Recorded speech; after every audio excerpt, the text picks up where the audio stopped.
गुड़िया कुकू, जल्दी से खाना खाओ और स्कूल के लिए निकल जाओ, आज मुझे भी देर हो रही है। मम्मा, कुकू भाई को समझा दे, ये बार बार उस जग्गू के साथ मिलकर मुझसे लड़ाई करता है। अगर मैं कोई चीज मांगू तो मुझे नहीं देता और उस काले जग्गू को दे देता है। गुड़िया बेटी, किसी के बारे में ऐसे बात नहीं करते, सबको ऊपर वाले ने बनाया है। और कुकू, मैंने तुम्हें कितनी बार मना किया है, उस शरारती बच्चे के साथ मत खेला करो। मम्मा, गुड़िया झूठ बोल रही है, मैं तो। अच्छा ठीक है, चलो अब तुम दोनों बाकी की बातें रात में आकर करना, अब जल्दी से स्कूल के लिए निकल जाओ। गुड़िया और कुकू अपना अपना बैग उठाते हैं और स्कूल के लिए निकल जाते हैं। गुड़िया बहन, तुम कितनी बुरी हो, हर रोज मेरी शिकायतें मम्मा से करती हो। तुम भी तो मीना के घर गई थी, मैंने कोई बताया था मम्मा को?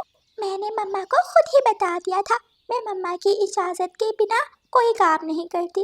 और कुकू भाई, आपको भी नहीं करना चाहिए। अच्छा, तुम ज्यादा शौकी मत बनो। कुकू जल्दी से उड़ता है और वहाँ से चला जाता है और गुड़िया भी कुकू के पीछे पीछे चली जाती है। गुड़िया और कुकू की लड़ाई हमेशा चलती रहती। वो दोनों स्कूल पहुँच जाते हैं। गुड़िया और कुकू, तुम दोनों यहाँ ही खड़े रहो, आज फिर तुम दोनों लेट आए हो। तुम दोनों की तो आदत बन गई है हर रोज लेट आने की। गुड़िया और कुकू क्लास के बाहर ही खड़े हो जाते हैं और बाहर खड़े होकर फिर से लड़ने लगते हैं। तुम्हारी वजह से मैं भी लेट हुआ, बड़ा शौक था शिकायतें करने का। तुम ही रास्ते में लड़ने के लिए रुके थे, हम तुम्हारी वजह से लेट हुए हैं। तुम्हारी वजह से हुए हैं? क्या ये सजा काफी नहीं है तुम दोनों के लिए? क्या शोर मचा रखा है, एक तो लेट आते हो और ऊपर से आते ही शोर मचा दिया है। तोता मास्टर दोनों के पंख पर एक एक स्टिक लगाता है। कुकू और गुड़िया दोनों रोने लगते हैं। रानू चिड़िया अपनी सब्जी के खेत में सब्जियां तोड़ रही थी कि वहाँ गौरी कवि आ जाती है। रानू, क्या हर वक्त अकेली ही काम करती रहती हो? अपने बच्चों को भी काम पर अपने साथ लगाया करो। गौरी बहन, मेरे बच्चे स्कूल जाते हैं और वैसे भी वो पढ़ाई में मसरूफ रहते हैं, उनके पास इतना समय नहीं होता कि वो मेरी मदद करें। जरा शौक तो देखो अपने अमीरों वाले, तुम्हारे गरीब बच्चे पढ़ लिख कर क्या ही कर लेंगे। बेहतर यही है कि तुम उन दोनों को अपने साथ काम पर लगा लो, काम करेंगे तो कल को तुम्हारे बुढ़ापे का सहारा बन जाएंगे। गौरी बहन, मेरा शौक है, मैं अपने बच्चों को पढ़ाऊंगी और उन्हें कामयाब पक्षी बनाऊंगी। चलो देख लेंगे कामयाब पक्षी। रानू चिड़िया गौरी की बातों को नजरअंदाज करती है और अपनी सब्जियों की टोकरी उठाकर जंगल की तरफ निकल पड़ती है। रानू चिड़िया जंगल जंगल जाकर सब्जी बेचा करती थी। सब्जी ले लो सब्जी, ताज़ा ताज़ा सब्जी ले लो, सब्जी ले लो सब्जी। रानू चिड़िया की सब्जी ताज़ा होने की वजह से पक्षी जल्द ही रानू चिड़िया की सारी सब्जी खरीद लिया करते थे। रानू चिड़िया सारा दिन धूप में काम करती और शाम के वक्त कबूतर की दुकान से राशन खरीद कर अपने बच्चों के लिए ले जाती। रानू चिड़िया घर जाती है। उफ, अब तो गर्मी बढ़ती ही जा रही है। रानू चिड़िया मटके से पानी पीने लगती है तो मटके में पानी था ही नहीं। आज तो पानी भी खत्म हो गया और अब मुझ में हिम्मत भी नहीं रही बाहर जाने की। बच्चे भी आने वाले होंगे, बच्चों के लिए तो पानी लाना होगा। रानू चिड़िया अपने बच्चों का ख्याल सोचते ही मटका उठाती है और पानी लेने के लिए नदी पर चली जाती है। रानू चिड़िया नदी से पानी पीती है और अपना मटका भरती है। रानू चिड़िया अपने घर की तरफ लौट जाती। स्कूल से छुट्टी हो गई थी। कुकू, चलो आज मैं तुम्हें मजेदार अमरूद खिलाऊंगा। अमरूद? वाह, मेरा भी बहुत दिल कर रहा था अमरूद खाने का, चलो चलते हैं। कुकू भाई, ये आप क्या कह रहे हैं? आप कहीं नहीं जाएंगे, मम्मा ने आज ही आपको मना किया है। गुड़िया, अगर तुमने आज मम्मा को कुछ बताया तो देख लेना फिर। कुकू भाई, आपको जग्गू के साथ नहीं जाना चाहिए और अगर जाना भी है तो हम मम्मा को बताकर फिर चले जाएंगे, मम्मा परेशान होंगी। हाँ, मम्मा तो जैसे हमें जाने देंगी। गुड़िया, अगर मम्मा से पूछा तो मम्मा मना कर देंगी, प्लीज तुम मम्मा को मत बताना, मैं तुम्हारे लिए भी अमरूद लेकर आऊंगा। नहीं, मैं बताऊंगी। कुकू भाई, आप मत जाएं। लेकिन कुकू गुड़िया की एक नहीं सुनता और जग्गू के साथ चला जाता है। कुकू और जग्गू अमरूदों के खेत में जाते हैं। जग्गू बहुत सारे अमरूद तोड़ लेता है। जग्गू बस कर दो, इतने सारे अमरूद क्या करोगे, फल जाया करना अच्छी बात नहीं होती। चाचा छमछम वहाँ आ जाता है और दोनों को पकड़ लेता है। ये क्या किया तुम दोनों ने, इतने सारे अमरूद बर्बाद कर दिए। अंकल अंकल, ये सारे अमरूद कुकू ने तोड़े हैं, मैंने नहीं तोड़े, मैंने तो इसे बहुत मना किया मगर इसने मेरी एक नहीं सुनी। झूठ जग्गू, तुम झूठ क्यों बोल रहे हो? इतने में गुड़िया भी वहाँ आ जाती है। कुकू रोने लगता है। गुड़िया बहन, ये जग्गू सच में बहुत बुरा है, ये मेरा दोस्त नहीं है। अंकल, आपके बाग में तो कैमरे लगे हुए हैं, आप कैमरे से देख लें ये अमरूद किसने तोड़े हैं। मेरे भाई ने तो एक अमरूद भी नहीं तोड़ा। चाचा छमछम कैमरे से देखता है तो उसे सब पता चल जाता है। वो जग्गू को वहीं बांध लेता है और कुकू को छोड़ देता है। गुड़िया और कुकू अपने घर की तरफ लौट आते हैं। कुकू भाई, आपको पता है अगर मम्मा को ये बात पता चली तो क्या होगा, वो कितना दुखी होगी। वो हमें हमेशा एक कामयाब और अच्छे पक्षी के रूप में देखना चाहती है, इस तरह चोर के रूप में नहीं। वो सारा दिन हमारे लिए काम करती है ताकि हम कामयाब पक्षी बन सकें। कुकू की आंखों में आंसू आ जाते हैं और वो गुड़िया से माफी मांगता है।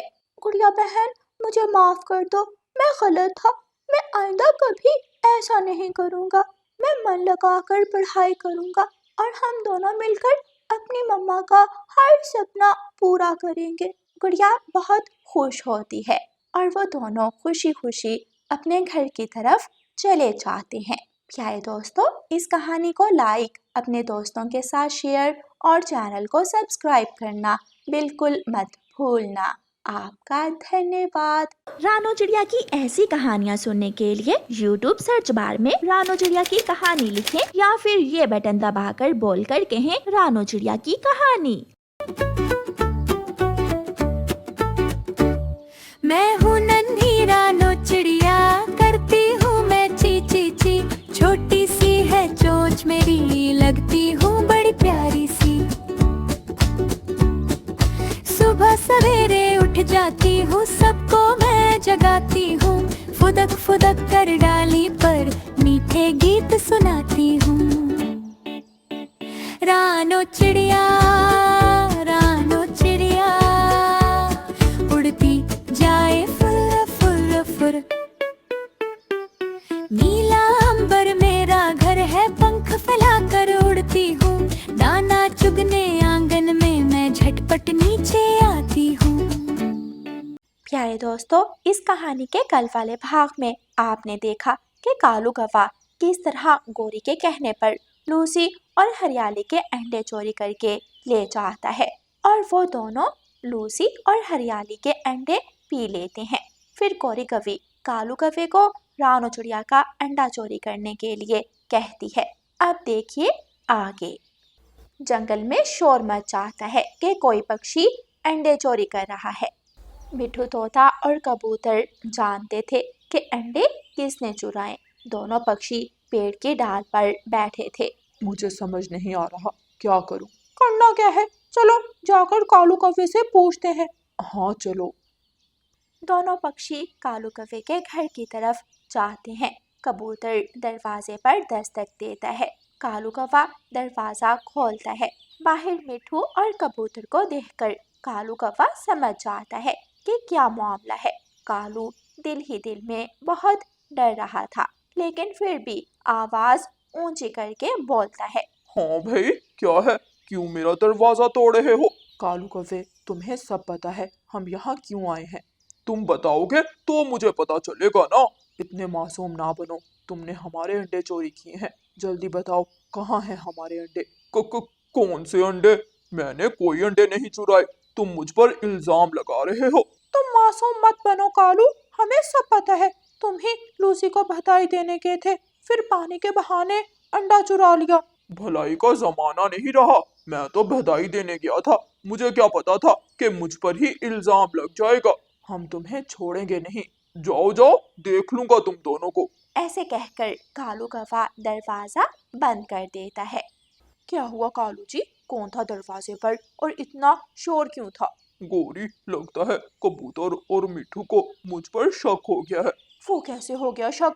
पता नहीं, कबूतर बहुत बदमाशी कर रहा था। अच्छा, तुम फिक्र ना करो, उस कबूतर का कुछ करते हैं। क्या मतलब? क्या करना है कबूतर का?